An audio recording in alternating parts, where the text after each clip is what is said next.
Kenapa orang bisa kerasukan dewa atau tatung? Video budaya spiritual.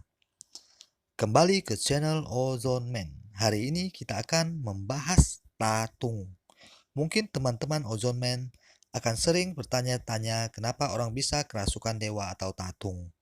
Dalam video ini akan coba saya jelaskan secara singkat dan padat. Namun sebelum itu, saya mohon subscribe, like, dan share dari teman-teman. Terima kasih. Pertama-tama, perlu dijelaskan bahwa tatung adalah seorang medium yang dapat mengundang dewa merasuk ke dalam tubuhnya untuk berkomunikasi maupun memberi bantuan pada manusia.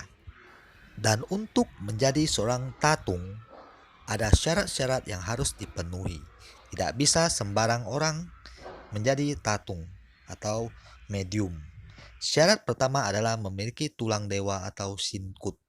Yang dimaksud dengan sinkut adalah hubungan jodoh karma dengan para dewa.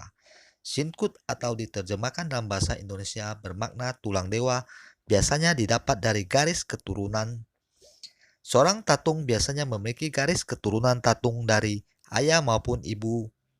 Perlu dijelaskan yang dimaksud di sini bukan berarti seorang tatung meski memiliki salah satu orang tua yang juga bisa tatung. Garis keturunan juga dapat diturunkan dari kakek nenek, paman bibi, pokoknya asalkan masih memiliki hubungan darah. Jika ditelusuri lebih jauh, asal mula garis keturunan tatung dimulai dari leluhur yang menyembah dewa dengan taat hingga beberapa generasi, sehingga ada ikatan antar dewa tersebut dengan garis keturunan keluarga tersebut.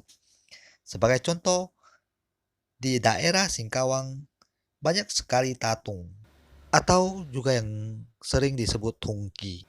Karena di daerah tersebut dulunya para leluhur yang merantau dari Tiongkok ke Indonesia rata-rata membawa rupang atau patung dewa yang sejak generasi-generasi sebelumnya telah disembah dari Tiongkok, kemudian terus disembah hingga generasi sekarang di Singkawang. Jadi ikatan antara dewa dengan orang-orang Tionghoa di Singkawang sangatlah kuat. Kita bandingkan dengan di Tiongkok. Akan sangat-sangat sulit menemukan tatung di daerah Tiongkok, di negara Tiongkok. Karena sejak revolusi kebudayaan masyarakat Tiongkok mulai luntur ketaatannya dan kepercayaannya pada dewa dan hal-hal spiritual. Hal lainnya yang membuat seseorang memiliki kemampuan kerasukan dewa atau tatung adalah bila ada keluarga dari orang tersebut yang membina diri semasa hidup kemudian meninggal. Roh dari keluarga yang membina diri atau siu tau semasa hidup itu biasanya akan masuk ke dalam salah satu anggota keluarganya untuk melakukan kebaikan menolong umat manusia untuk menyempurnakan pembinaan dirinya semasa hidup agar dapat mencapai kedewaan. Hal ketiga yang membuat seseorang memiliki kemampuan tatung adalah menuntut ilmu tatung. Biasanya dengan cara memakan mentah 108 lembar kertas jimat hijau yang telah dituliskan mantra-mantra tatung, atau dengan melafal mantra-mantra khusus untuk mengundang makhluk-makhluk gaib. Cara ini sangatlah tidak baik, karena cara ini tidak alami dan berbahaya. Jika gagal dapat menyebabkan kegilaan. Hal keempat yang paling penting, kepercayaan, keyakinan, dan ketaatan pada para dewa.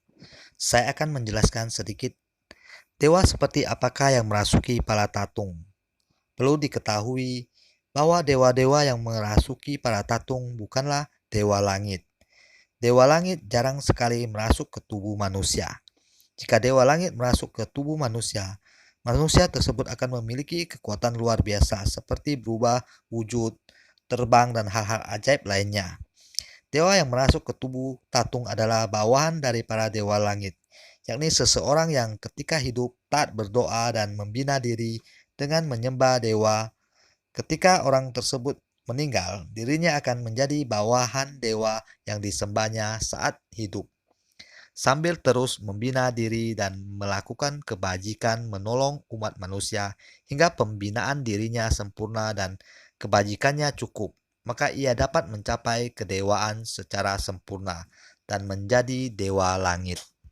Oleh sebab itulah kita sering melihat banyak tatung yang kerasukan dewa yang sama. Misalnya dewa Kuan Kong. Sebenarnya dewa Kuan Kong yang merasuki mereka adalah bawahan-bawahan dewa Kuan Kong. Seperti yang tadi saya jelaskan. Mereka membawa nama dewa Kuan Kong dan harus menunjukkan gerak-gerik seperti sang dewa. Hal lain yang perlu saya jelaskan lagi adalah orang-orang yang tatung atau kerasukan dewa biasanya ada pada kondisi setengah sadar. Sangat jarang terdapat medium atau tatung yang berada dalam kondisi tidak sadar sepenuhnya.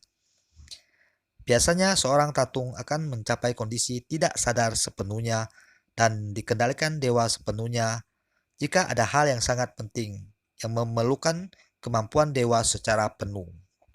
Sebenarnya setiap manusia memiliki kesempatan membina diri secara spiritual hingga ke tingkat kedewaan.